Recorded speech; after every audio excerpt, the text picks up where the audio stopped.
दशक आणि हा कप्पा आहे एककचा. बघा दशकच्या कप्प्यामध्ये हे किती आहेत रे? एक दशक. मग इथं लिहायचा एक. आणि एकक किती आहे? दोन. बघा एक दोन सुट्टे दोन आहेत. मग किती झाले रे मग हे? 10 आणि 2 समजलं? हे 10 11 12.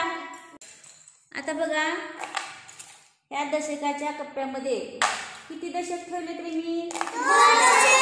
2 दशक ठेवलेत की नाही.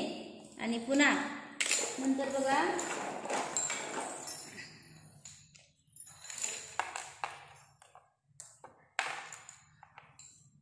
बघा किती आहेत सुट्टे म्हणी?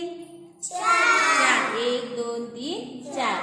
मग ही 2 दशक आणि हे 4 सुट्टे किती झाले मग? 24. हे 2 इथे लिहा 2 दशक. ह्या कप्प्यात लिहायचं 2. किती लिहायचं? 2. आणि एककच्या कप्प्यामध्ये 4. मग किती झाले? 20 आणि 4 24. किंवा मग असं पण लिहू शकतो आपण 20 आणि 4. हे असं पण लिहू शकतो 20 आणि 4. 20 आणि 4. लक्षात आलं? 20 आणि 4 24. किती? 24. समज?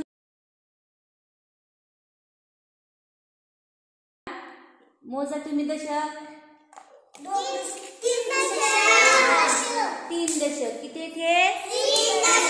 3 दशक. बघा 3 दशकच्या कप्प्यात मग 3 लिहायचं. आणि किती सुट्टे आहेत मोजा? 1 2 3 4 5. किती झाले रे? 5. मग हे 30 आणि हे 5. काय म्हणायचं? 30 आणि 5. 30 आणि 5 35. 30 आणि 5 35. छान.